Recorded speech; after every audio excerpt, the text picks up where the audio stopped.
Hi, welcome to episode 16 of Got a Story for You. I'm Phil Giunta, and in this episode, I'm going to read the second of my two stories in Beach Pulp, an anthology by Cat and Mouse Press that is an homage to the classic pulp magazines such as Amazing Stories and Weird Tales and Black Mask. And in this story, called Tapestry, while being treated for ALS aboard an interstellar ship, a planetary scientist begins having visions of her late husband. But are they visions? Or is he reaching out from another dimension? We'll find out in Tapestry. I hope you enjoy it. Thanks. Dr. Raina Geary, planetary scientist, rested her elbow on the half wall overlooking the bustling boardwalk at Obi's by the sea. It was her favorite spot for lunch. Here she could let her gaze drift from the crowded beach and rolling surf to the distant horizon where the murmuring cerulean sea kissed a clear azure sky. Wherever we go in the galaxy, it will never truly be home, not like this, not like Rehoboth. Across the table, her husband of 3 years and colleague for twice that long leaned forward and cupped his hand over hers.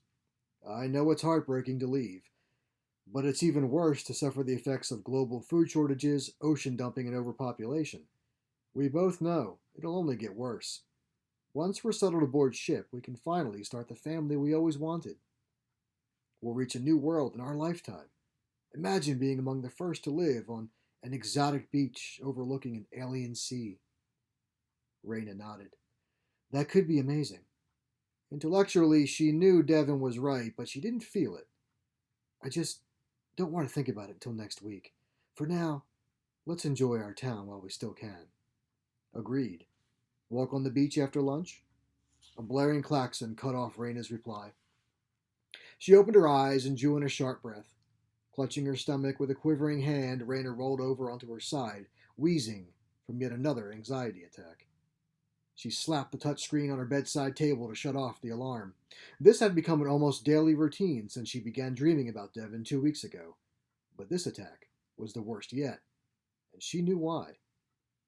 Once she had finally composed herself, Raina pushed disheveled gray locks out of her eyes, tossed aside the covers, and slipped out of bed to face the day.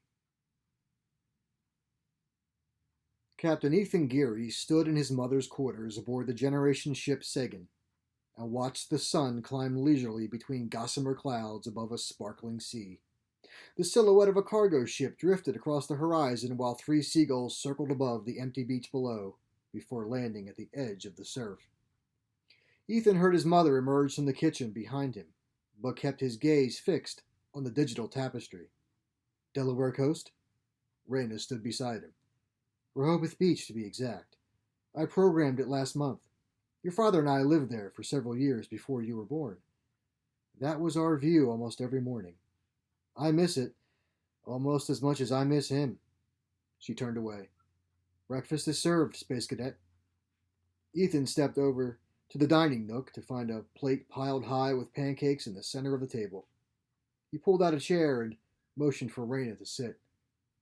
Honestly, Mom, you didn't need to go through the trouble. We could have eaten in the officer's mess.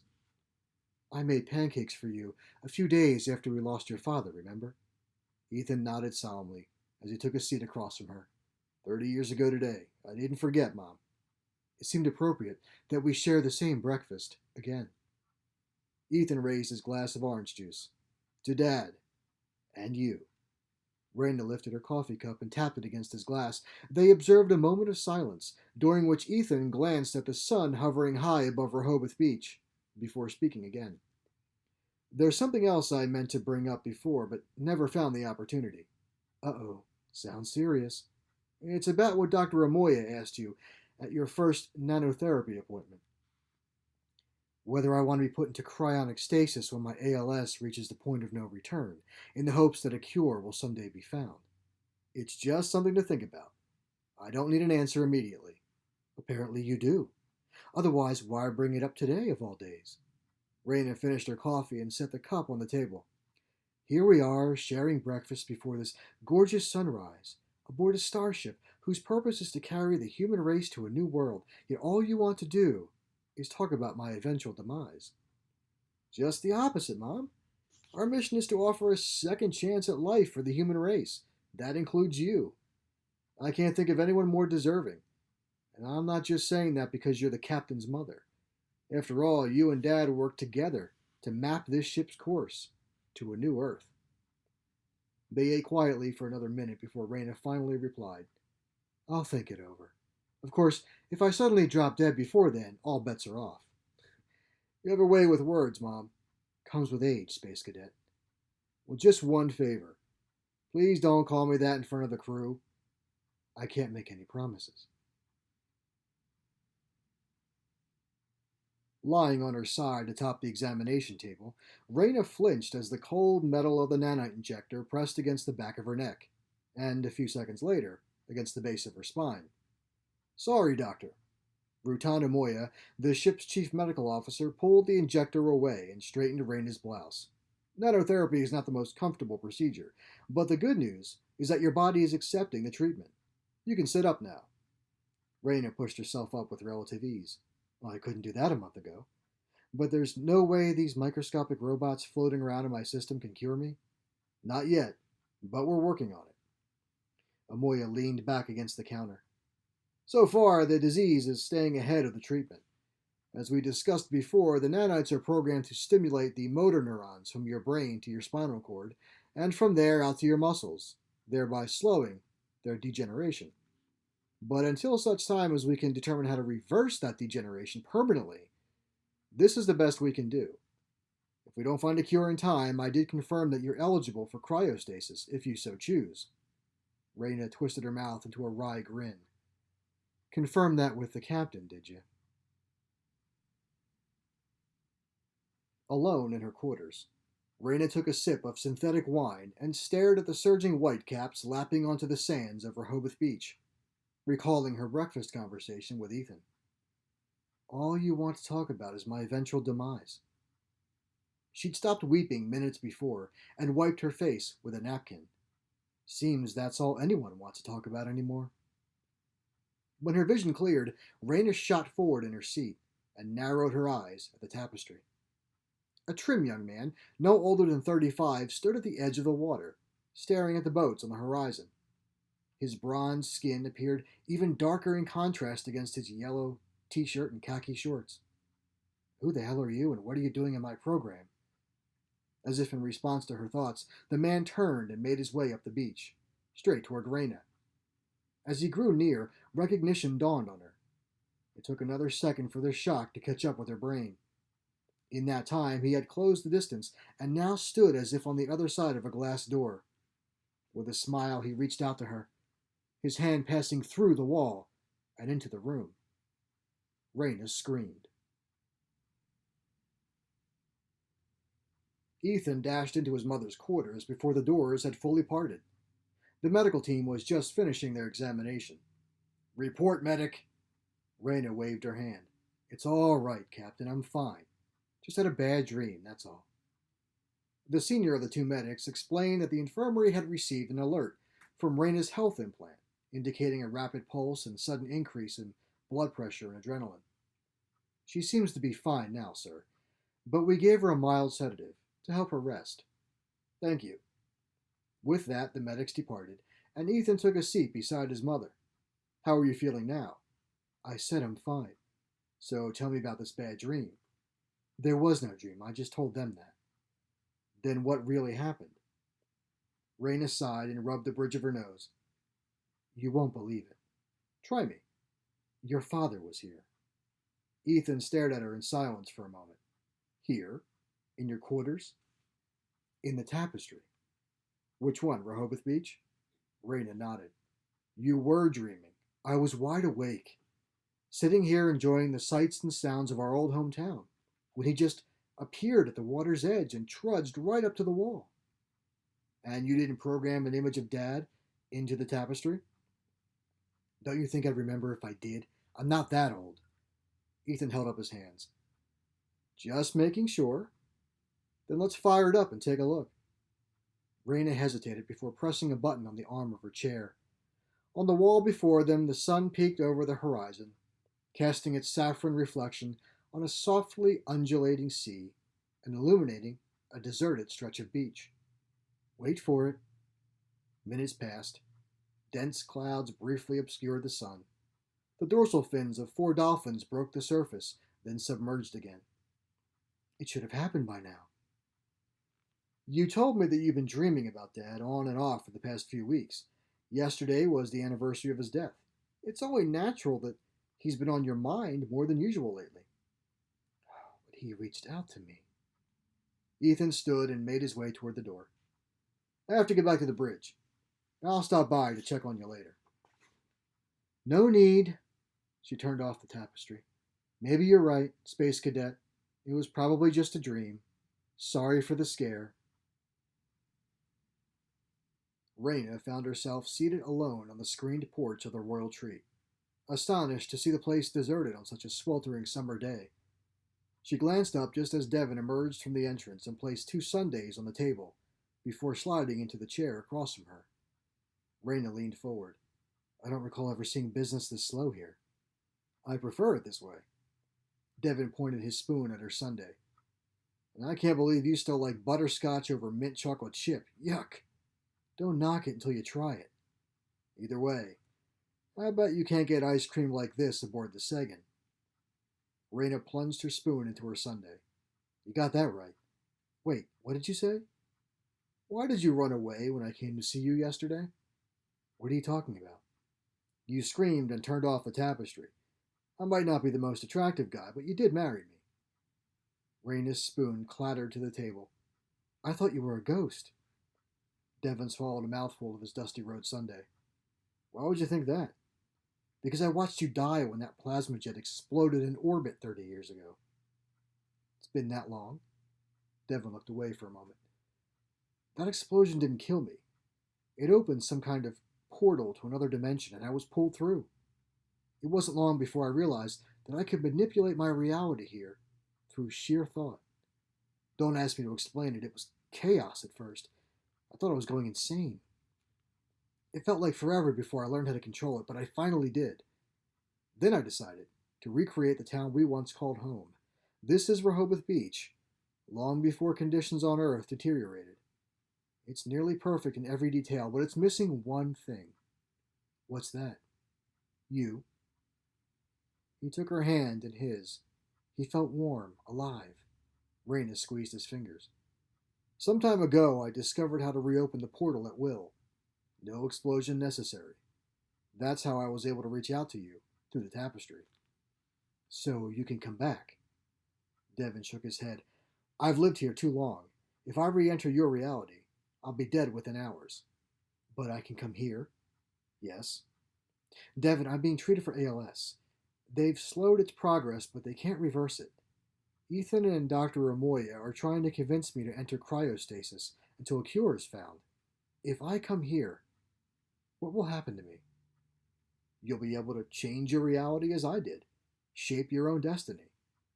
We could be together for eternity here.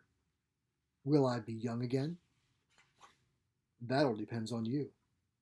Around them, the royal tree began to dissolve. Wooden floors gave way to hard packed sand, while the white ceiling faded to reveal blue sky.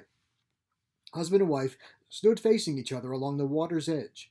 Waves crashed onto the beach from where the street had just been seconds before.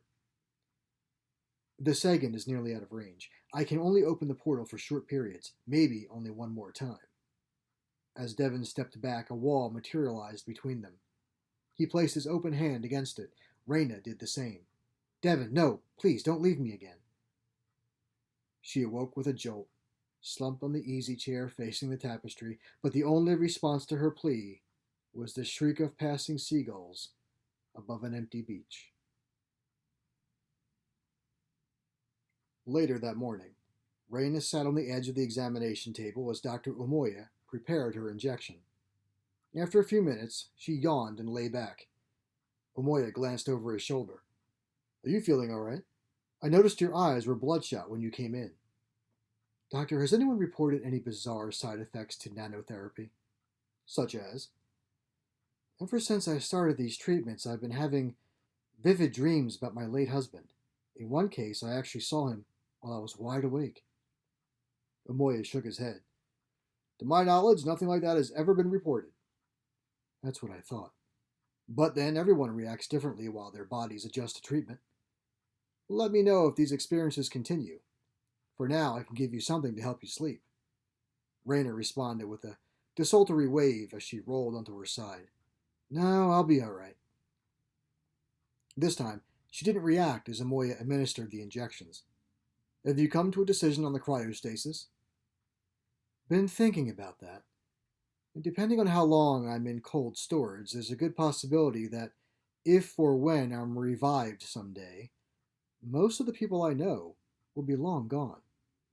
That's always a risk. At that, Raina's choice became clear. Today, I'm an old woman living in a metal crate hurling through space, spending my days staring at a digital image from a life I left behind, pining every day to be back there. That won't change 10, 50, 100 years from now when they pull me out of the freezer. The only difference is I'll be a lonely old woman surrounded by strangers. She sat up and met Amoya's gaze. I've made my decision, Doctor. I understand you elected to stop the nanotherapy. May I ask why?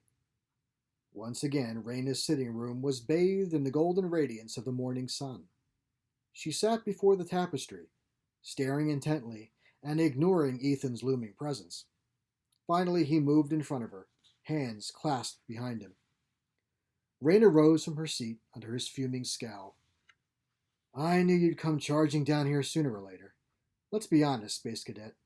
What do I have to look forward to here? I'm dying, and frankly, I'm tired of dealing with it. I have a unique opportunity to be with your father again, in a place I wish I'd never left. When he came to see me last night, stop it, Mom. Just stop it. Ethan gently gripped her shoulders. He did not come to see you or take you back to Rehoboth Beach. Those are dreams, nothing more. Speaking of which, didn't you and Dad share a dream of seeing the human race thrive on a new world? You talk about leaving, but don't you want to be there when we arrive? As he spoke, Raina's gaze drifted over his shoulder. Mom, if you continue the nanotherapy and take advantage of cryostasis, you have a good chance of waking up on a new world that you helped discover. Her lips curled into a smile as she sidestepped him and approached the tapestry. Mom, are you listening to... After a double take, Ethan's eyes flashed wide. His exasperation drained away as he came face to face with a man who could have been his twin, a man Ethan had not seen since he was 12 years old. Oh my God. Dad? Devin Geary, clad in a t-shirt and rumpled cargo shorts, raised his hand in a casual salute. He knows you're the captain now, and he's very proud of you.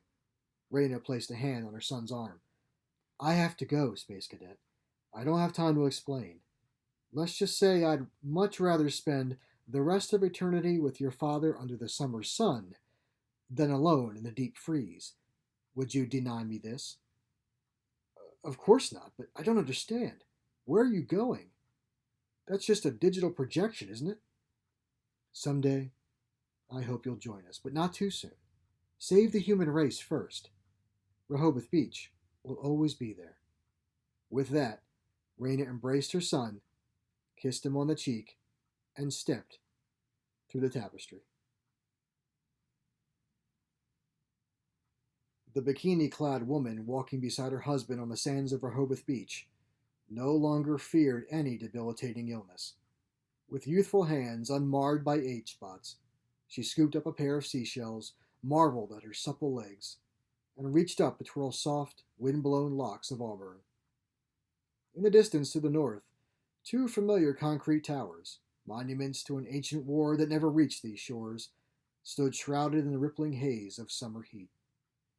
Raina took Devin's hand as she gazed from boardwalk to beach to rolling surf. She was home. Are we really in the past? Past, present, future. Time has no meaning here. This place is eternal, as are we. It'll never change, except as we wish it to. And we'll never have to leave again? Never. Ethan slid his hands along the tapestry, but encountered only a solid wall. He backed away as he watched his parents, younger than he'd ever known them. run hand in hand along the edge of the water until they disappeared from view. With a deep, shuddering breath, Captain Ethan Geary of the Earthship Sagan drew himself to his full height and deactivated the Tapestry. Before leaving his mother's quarters, he keyed in a series of commands on the control panel and smiled in anticipation of waking up the next morning to a Rehoboth Beach sunrise.